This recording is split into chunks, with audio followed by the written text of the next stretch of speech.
Welcome to As The Pokéball Turns, where every trainer has a story. I'm David Hernandez. I'm joined by a Wayfarer Ambassador known as QuartzLeo. I hope I got the name right. Welcome to the show, QuartzLeo. Thank you. And definitely, you did get it right in the first try. Yes, all right. I wasn't too sure. Well, awesome, my friend. I heard you on the Way Spotters podcast, but I'm looking forward to just talking about Pokemon because you seem like a very dedicated Pokemon person. So let's start with the first question I ask all my guests. When did you first start playing Pokemon Go? Well, officially, almost at the beginning of the craze, right there. But at the time, it was a little deserted over here, mostly Zubats at the time. So I only had caught my starter and then a couple Pokemon around. And then I took a break until 2018. And then I went all in on 2018. So you were basically living the Gen 1 cave scene with Zubats everywhere, nonstop. Exactly. So you said that your area was kind of barren, it sounds like. So how barren are we talking about? Can you kind of give me an idea? Near my place where I live, there was only one gym and about three PokéStops. That's it. That's it. And it was for at least a radius of 4 kilometers, something like that. Wow. That's not much. For those who are in America, that's about 3 miles, I believe, give or take. Something like that, yep. I guess you dropped off because there just wasn't much to do with the lack of stuff around you. Is that kind of what happened? Pretty much. Also, at the time, I didn't have like a cellular data contract. Sometimes what would happen is I would be running on public Wi-Fi and out of range, lost service, and it took me about until 2018 to get a personal contract for myself, so I could just play all day, every time I could. What were your expectations when you heard about Pokemon Go? Originally, I did believe that it was April Fool's joke way back when I first saw it because I really thought it was, and then I was expecting that we would actually see like ARC that you'd have to move your phone around to actually see the Pokemon. I'd noticed, oh no, it's just tapping it, and then you can see it. I was expecting a more like AR integrated system, but that was way beyond what we had available at the time in technology. That's true. Pokemon Go's idea did come from, I don't know if you remember this. There was an April Fool's joke with Google Maps where they had Pokemon on the map thing and you can go catch them. Did you know about that? Oh, I probably mixed them up with the ad trailer. I probably thought the trailer was the actual April Fool's joke at the time. I never did it myself, to be honest. I just remember seeing people post screenshots on Facebook and stuff like that.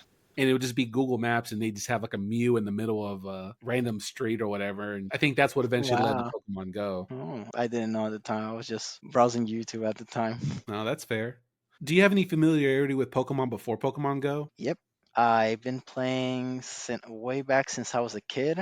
I was playing Pokemon Red, but I first was mostly exposed was through the anime. So I watched the anime, there would be reruns randomly, and then I just started from episode 1 again because I just randomly decided to start over from the beginning all the way to Hoenn. Do you have a particular favorite generation at all?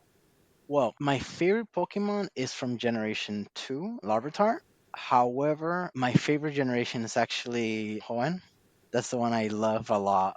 I honestly really wished for the time I kept playing Pokemon Ruby. All the time I was trying to see if I could maybe force to get Deoxys or Deoxys. I don't know how it's actually said. Oh, are you talking about the Rocket? Correct. I was going to the Rockets. I was checking the White Rock. I was like, what does the White Rock mean? When people were saying in school, they were saying like that White Rock means you can get Jirachi. I'm like, okay, how do I get Jirachi? And I kept just trying and trying. So, for real quick, for those who are listening, what he's talking about was in Moss Deep City, there was like a NASA Space Center, basically. And there was this one random guy who I think he would say like a random number, right? Or days with the rockets. The rumor back in the day, this is way back before the internet is nowadays, was that when it reached to, I believe, 100 or something like that, you could get on a ship and fly all the way to the moon to get Deoxys, right? That's what it Yep, was? that was it. That was it. And then fools like me and him spend hours upon hours waiting for the in-game clock to go to the next day, hoping like we hit the 100 rocket just so we can get Deoxys because we just didn't know any better. Lo and behold, you had to go to a physical event.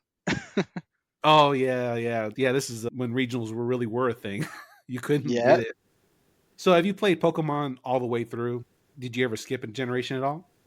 this is the funny part. I did skip at one point. I didn't play Gen 2 all the way through.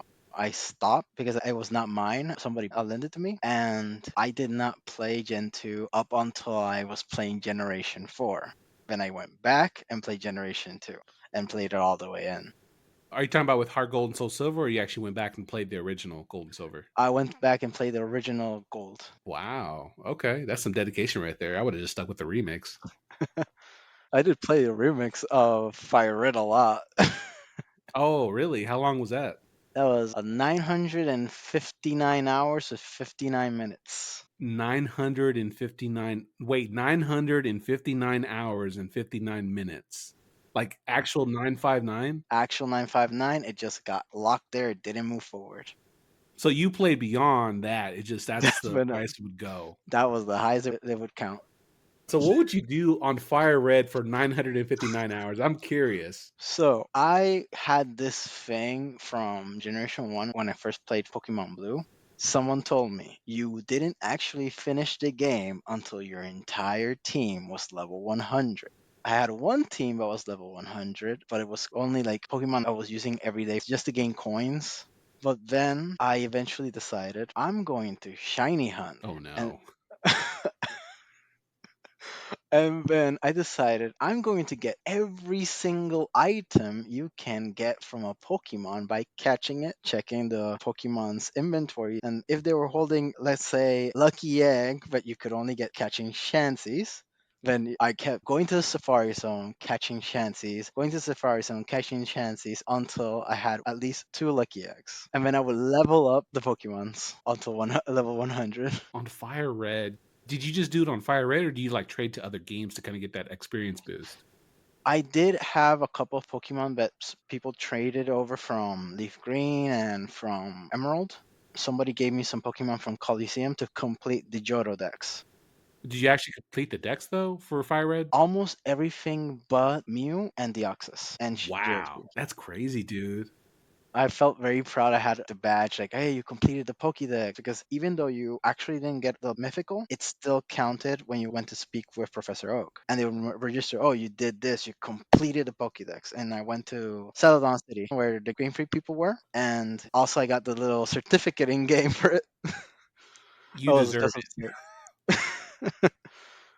that was my little hyperfixation, so to speak.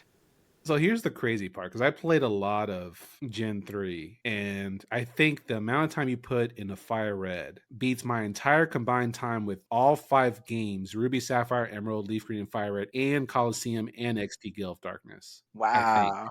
I didn't even think about it. I just was playing it when I got home from school, playing it again on my way to school, playing it on my way back from school, just playing it all the time. That's crazy, dude. Like, mad respect, no lie, but man, 959 hours. The most I've clocked in ever on a Pokemon game, honestly, I think would have been Black 2, and that clocked in at 400 and something hours. And that's it for me. I mean, for one game. Oh, you played more than me. You played more hours than me on Pokemon Pearl. I kind of just finished it and never touched it again. I can't go back to the game, dude. It's too slow. Oh, it's I've tried to do it. I tried playing it, and it's just painful. Yeah, the amount of mashing AI that I would do. And you just wait for the text to just go slow, and then, yeah, no fun. So we come back. You said 2018 is when you returned? Yep. What made you come back in 2018? Ironically enough, it was the first Squirtle Community Day. That's what caught my attention. At the time, I didn't even know there was shinies. I was like, oh, there's no shinies. Oh, well. And then, shinies? Wait, what? I'm getting that. And I just got back to the game immediately. I go between heavy grinding for shinies I would catch, or sometimes I would just go, shiny, no, shiny, no, shiny, no, go. Oh, you just reminded me why I got into shiny hunting. So I discovered about Pokemon Emerald's broken RNG timer. And I just kept restarting until I found my shiny frame every time. And I just like this exact second, guaranteed shiny every single time. Normally, all Pokemon games have a timer that only counts, like, it's like a seed. In-game seed for all of your shinies. It's guaranteed, but it also is not supposed to be able to be predicted. So every time you boot up the game, it's completely new. Pokemon Emerald, it was broken, and every single time, the moment you save your profile, it was counting that timer exactly to the T. So you could go, okay, I know at second number 15, you'll have a shiny, guaranteed. And the way to check for it would be when you're first encountering your Pokemon in the little quest to protect the professor. When you protect the professor from the Pokemon, either your starter or the Pokemon attacking the professor will be shiny. And that's how I would figure out at this exact second, it's going to be my shiny frame. I'll just have to make sure to count the seconds as soon as I start the game. And it would work specifically for wild Pokemon only. So, what's your most prized shiny Pokemon? If I'm not mistaken, I think my rarest shiny, but I don't know anyone who has it right now. It's Smirgle. I wish I had is a shiny Ditto. Everyone has it but me. Ah, dang, dude. There was another one that was pretty rare at the time because they removed it for some time and then they added it back accidentally. They realized, oops, we forgot to enable it for everyone, which was Magnemite. As soon as they released it, I got it and it was gone and they patched it back. From your collection or just gone from being able to get it? Oh, you weren't able to get it at all for like a couple months. Oh, and I guess nobody actually has these anymore. Blastoise? Oh, Sunglasses Blastoise. Yeah, Sunglasses Blastoise, nobody has it anymore. It only came back one time during the Ed Sheeran event, and that's about it. That's about it. When you came back, though, I guess it was still a problem for you to be able to play much, though, because y'all didn't have as much Pokestops or gyms. True? Yep. So there was only three places you could actually play, which was Albrook Mall, which is the biggest mall of Central America. So it was guaranteed there was at least some Pokestops at the time because a lot of it was very low density. And then there was what we call Casco Antiguo, which is the old city of Panama, which was founded a long time ago. That had a lot of Pokestops, and the density of Pokemon was pretty high. So if you walked around for a while, you could farm a lot. And the National University, which had a lot more Pokestops and gyms and everywhere else, but you could only play on weekdays because it was closed on the weekends. Oh, is it gated? Gated during the week. Every other day, anyone can come in. So I guess most of the community days were probably, I guess, the mall. Yep, the mall mostly. There's also our national park, but that one's a little complicated because it's sometimes marshy, sometimes not. Depends on the weather. What is it like in Panama? Like, what's the climate like? Either intense sunlight or heavy rains all the time. So you basically got Groudon or Kyogre basically over there. Basically, a whole drought for drizzle.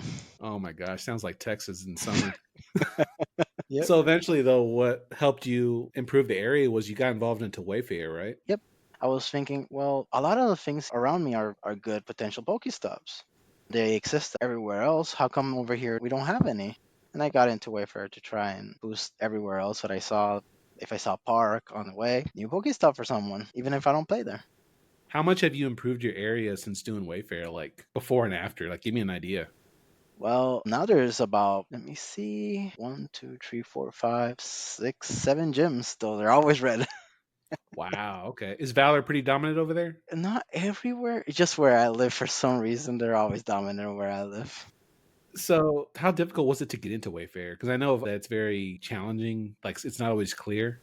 I didn't really get it at first. I was confused as to why was this okay and why is this not okay. I didn't get the rules at the beginning, but slowly I had to read up a lot of old stuff that people were posting or old threads, and I was like, oh, this is how you do it. Some people got into it and they were like, oh, let's just try and nominate stuff and see what we can get. Some nominated their trees, some nominated some new stuff like parks that I didn't even know about. Made me actually focus on getting that new badge for exploring new Pokestops now. I'm Oh, really yeah. focused on that one. The Explorer badge, I think, right? That's what it's called. I think so, yeah. Something like that. See, Sightseer. There we go. Sightseer. Yep. That's my next goal is completing all my badges. I really want to make up for all the time that I took off because during 2020 I kind of just went down again on Pokemon Go for a while. A lot of us did. Well, last question on the Wayfarer. If somebody was wanting to get into it and they wanted to build up their community, what would you tell them? Like, how could they learn about the Wayfarer system?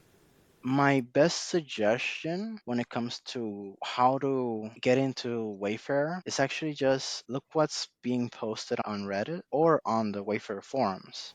it's pretty solid, and you immediately catch what's not accepted right away, as opposed to going blindly and just nominating. Because at least now you know, okay, don't post this, otherwise I'm going to appear on this thread again. Or you might be an episode of Way Spotters with Call of the Week. Exactly. Thank you for listening to As The Pokéball Turns, where every trainer has a story. If this episode resonated with you, share this episode with a fellow trainer and follow the podcast for more voices, more journeys, and more memories. I'm David Hernandez, and remember, your next Pokemon adventure begins here.